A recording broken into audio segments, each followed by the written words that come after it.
చూస్తా ఉంటే పెద్ద ప్రాబ్లం ఏం లేదయ్యా. ఏదో పెద్ద సెన్సిటివ్ ఏరియాని పంపించారు. నాకు తెలిసి ఆ chairman I don't think so. మిగిలిన వాళ్ళు సరే సరే. నా ప్రాబ్లం అంతా ఐ మీన్ ఇక్కడి నుంచి నా కాన్సన్ట్రేషన్ అంతా నీ మీద. కలిసి టిఫిన్ చేద్దాం, కలిసి భోజనం చేద్దాం, కలిసి పని చేద్దాం సార్. అది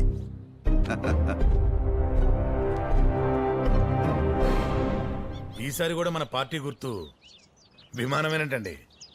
ఊళ్ళో మనకు వ్యతిరేకంగా ఉన్న అందరినీ రమ్మి సైడ్ చేసాం.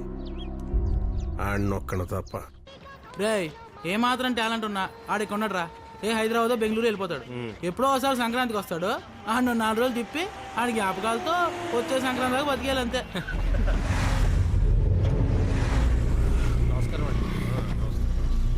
రే వీడు మళ్ళీ వచ్చాడేంట్రా?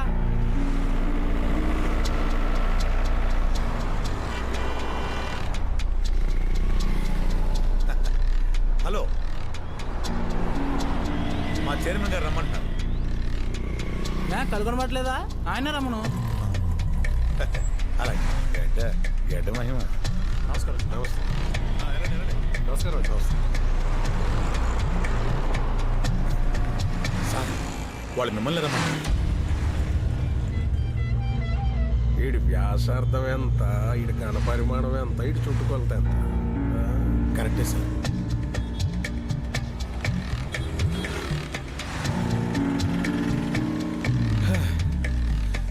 ఆయన పంపితే మీ దగ్గర రావటం, మీరు పంపితే ఆయన దగ్గరికి వెళ్ళటం, తిరిగే ఓపిక నాకు లేదు. కానీ పెద్ద ఆయన కదా, కాస్త గౌరవించి రండి. రండి రా బాబు.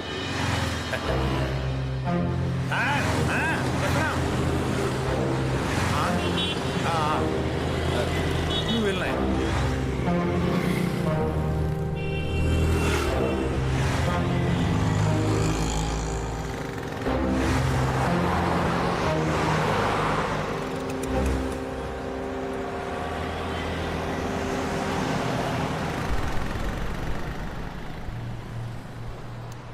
మేము రోడ్లు వేయిస్తాం. వాటి మీద బాగా నడాల్సింది ఎవరు? జనం. కూర్చోబెట్టి పంచవర్ష ప్రణాళికలు రాయిస్తాం. వాటిని పాటించాల్సింది ఎవరు? అలాగే కుర్రాళ్ళకి కాలేజీలు కట్టిస్తాం. బాగా చదువుకోవాల్సింది ఎవరు? మీరేనా? మీ భవిష్యత్ చూసుకోవాల్సింది ఎవరు? నీ భవిష్యత్ చూసుకోవాల్సింది ఎవరు? నువ్వేనా? కాబట్టి ఈ ఎలక్షన్ అయ్యే వరకు కొంచెం సైలెంట్గా ఉండండి. తర్వాత చూసుకుందాం. సంవత్సరానికి ఒకసారి కోడి పందాలు ఆడుకున్నట్టు మళ్ళీ ఆడుకుందాం. అంతవరకు సైలెంట్గా ఉండండి. ఒక నిమిషం సార్. మీరు చెప్పింది కరెక్టే సార్. నిజంగానే మీకు అందమైన అమ్మాయిలు పుడతారు. మొన్న మీరు నా మీద అటాక్ చేసినప్పుడు నేను ఒక అమ్మాయి మీద పడ్డాను. ఆ అమ్మాయి ఎవరో అమ్మాయి కాదు, మీ అమ్మాయి అంట. చాలా బాగుంది సార్. చాలా అంటే చాలా బాగుంది సార్.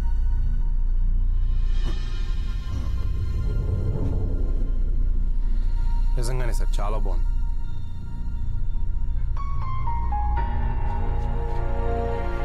నా పెంపకం నాది, నీ నమ్మకం నీది. కానీ సార్ ఏ మాటగా మాట చెప్పుకోవాలి సార్. మీ అమ్మాయి చాలా బాగుంది.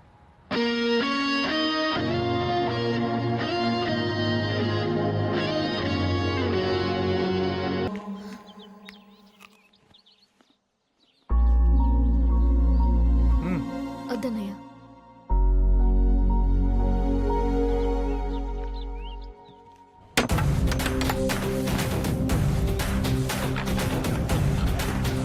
సంబరాల్లో పెబలాగా మన ముందు ఇడిపోటీ ఎందురా? దాన్ని దింపాలంటే రాత్రే కరెక్ట్ రా. ఏమైనా డాక్టర్ గారికి భలే ఐడియాలు వస్తారా? 100 సార్లు చూసి 100 సార్లు డిస్టర్బ్ అవడం కంటే దాన్ని ఇప్పుడే చింపేయడం బెటర్ రా. ఈ రోజు కొటేషన్ ఏంటంటే ఎప్పుడప్పుడే చేసేయాలి.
కొట్టచ్చు కానీ మరీ అంతలా కొట్టకూడదురా.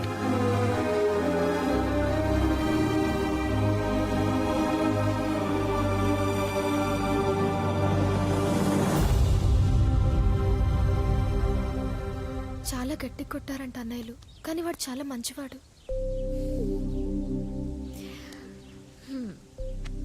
ఒక అబ్బాయి మంచోడా కాదా అనేది ఎప్పటికీ తేలని విషయం.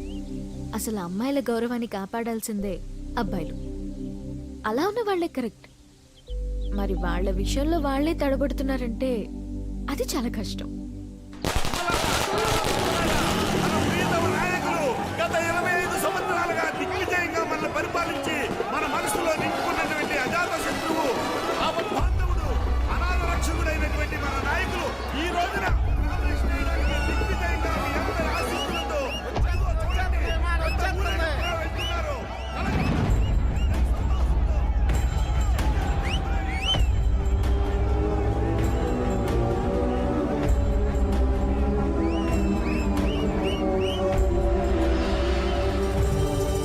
నామినేషన్కి ఎంత అవార్డు చేస్తున్నారు రే.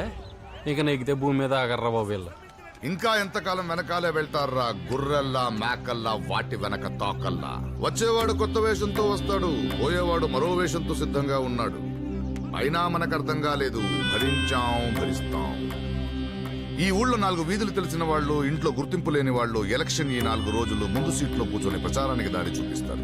ఆ తర్వాత వాళ్ళు ఏ బస్ ఎక్కారో ఏ బస్ దిగారో ఎవరికీ అక్కర్లేదు. అయినా మనకు అర్థం కాలేదు, భరిస్తాం. చరిత్రలు తిరిగిపోయాయి, రోజులు కరిగిపోయాయి, వానలు కురిశాయి, ఎండలు కాశాయి, మనలో మాత్రం మార్పు లేదు. ఇక్కడ కుల పోరాటాలున్నాయి, మత విద్వేషాలున్నాయి, ఎవడ న్యూస్ పేపర్ వాడుకుంది, ఎవడ అజెండా వాడుకుంది. మనకు మాత్రం ఏడుపు తప్ప మరో భాష చేత కాదు. మన కోపాలన్నీ రైల్వే స్టేషన్ క్యూలో నిలబడి దెబ్బలాడుకోవడానికి, మన జ్ఞానాలన్నీ లోకువగా ఎదురొచ్చే భార్యపై అరవడానికి. అయినా మనకు అర్థం కాలేదు, భరిస్తాం. ఎవడో 4 రెచ్చగొట్టే ముక్కలు మాట్లాడితే చాలా, ఇలా ఎవడు పడితే వాడి వెనకాల వెళ్ళిపోతావా? నీ తల్లిదండ్రుల్ని, నీ ప్రేయసిని, నీ ఉద్యోగాన్ని ప్రేమించిన ఆ గుండెతోనే వాటికి ఉప్పొంగిపోతావా? అంత అల్పమైన హృదయమరా నీది? ఛీ! అయినా మనకు అర్థం కాలేదు, భరిస్తాం.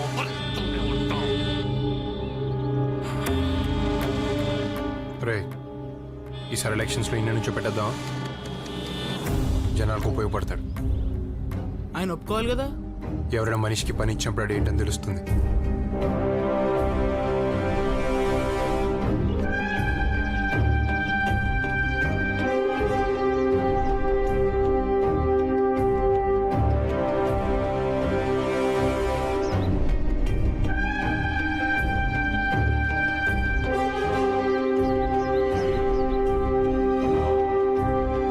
రోడ్డు మీద తిరిగేవాడితో నామినేషన్.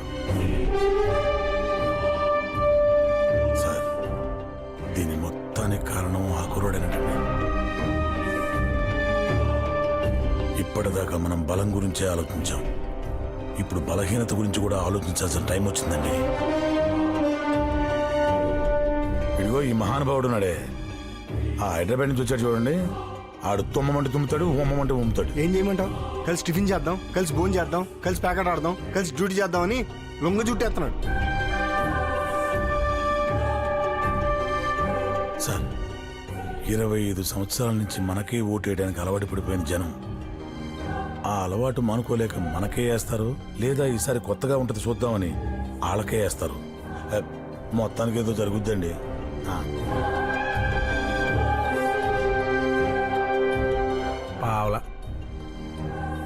పావలా పెట్టుకుంటాను, ఒక్కొక్కడిని నించో పెట్టుకుంటాను. దేవుడి దగ్గరికి వెళ్ళేటప్పుడు కొబ్బరికాయ గురించి మట్టుగా ఆలోచించి వచ్చాను. మహానుభావులు తెచ్చిన స్వాతంత్రం ఊరికే వదిలేస్తామా? అబ్బే బాగుందిలేండి.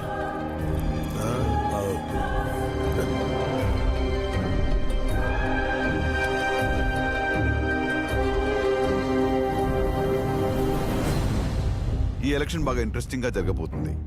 అన్ని మూమెంట్స్ లైవ్ గా తీద్దాం సార్. తర్వాత మీటింగ్ లో కలుద్దాం. Okay sir. మన ఇద్దరం కలిసి షూట్ చేద్దాం sir. Very smart. Thank you sir. You welcome sir. 25 సంవత్సరాలుగా నన్నే ఎన్నుకుంటున్నారంటే ఏ ఇల్లు నాకు కొత్త, ఏ మనిషి నాకు కొత్త. ఏ ఇంట్లోనైనా ఎప్పుడైనా తినగలిగే స్వతంత్రం నాకుంది. బతుకు మీద ఆసక్తి కలగాలి, బతికే తీరు మీద ఆసక్తి కలగాలి, డబ్బు మీద ఆసక్తి పెరగాలి, డబ్బు సంపాదించే మార్గం మీద ఆసక్తి పెరగాలి. అందరం కలిసి ఎదగాలి. అలా ఎదగాలంటే నేను రావాలా వద్దా? మీ మనసుల్ని కదిలించే శక్తి నా దగ్గర ఉంది, మనుషుల్ని కదిలించే శక్తి నా దగ్గర ఉంది, కానీ ఓట్లేయించే శక్తి మీ దగ్గర ఉంది.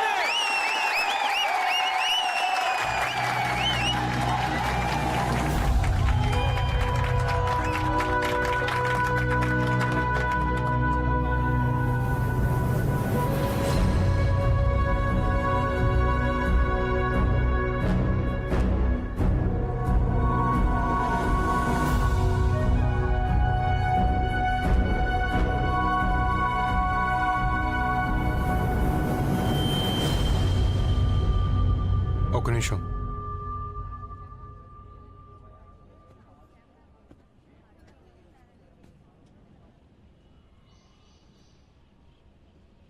మేమేంటి ఇలా ఈ స్టేజ్ మీదకి వచ్చామని ఆశ్చర్యపోకండి. కుర్రాలం కదా, మా దగ్గర పెద్దగా డబ్బులు లేవు. పైగా మీరు ఎవరికి ఓటేయాలనుకున్నారో వాళ్ళకే వేస్తారు. దానికి ఎక్కడి నుంచి చెప్తే ఏంటి, అనవసరమైన ఖర్చు తప్ప. కాకపోతే నాదో చిన్న రిక్వెస్ట్, ఎవరైనా ఏదైనా మాట్లాడేటప్పుడు దయచేసి చప్పట్లు మాత్రం కొట్టకండి. అదొక్కటి చేయండి చాలు. నిజమైన నాయకుడు ఎవరో అప్పుడు తెలుస్తుంది.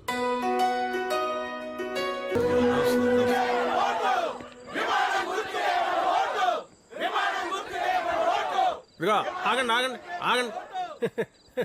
ఈ మధ్య రాజకీయ నాయకుడుగా ఈ దండాలు పెట్టి అలవాటైపోయి దారిలో లైట్ స్తంభం కనబడినా దానికి కూడా పెట్టేస్తాను దండ. నేనేదో పెద్ద నాయకున్నాను, మిమ్మల్ని అందరినీ ఉద్ధరించేస్తానో చెప్పను. నేను మీ అందరి పాలేరు, పెద్ద పాలేరు. మీరేం చెప్తే చేస్తాం. నువ్వు కంగారు పడకు, ఆయన ఫ్లాష్ బ్యాక్ గుర్తించినట్టుంది. నోరేళ్ళు పెట్టం కదా, చెప్పండి. జనం మారు, అలాగే నేనన్నా నా మాటలన్నా అలవాటు. తండ్రి ఎంతో కష్టపడి చెరుకు రసం తీస్తుంటే పక్కన గోడకు వాలి భవిష్యత్తు గురించి అమాయకంగా ఆలోచించే కుర్రాళ్ళలో ఉన్నారు సార్ జనాలు. వాళ్ళకు కావాల్సింది జీవితం, బతకడానికి కావాల్సింది భరోసా. అది ఈ జన్మలో నువ్వు ఇవ్వలేవు. షిఫ్ట్ అయిపోయారు సార్, అందరూ షిఫ్ట్ అయిపోయారు. మీకు అర్థం కావట్లేదు అంతే. మేమేదో చేస్తామని కాదు, వాళ్ళు ఏదైనా చేయగలరనే నమ్మకంతో.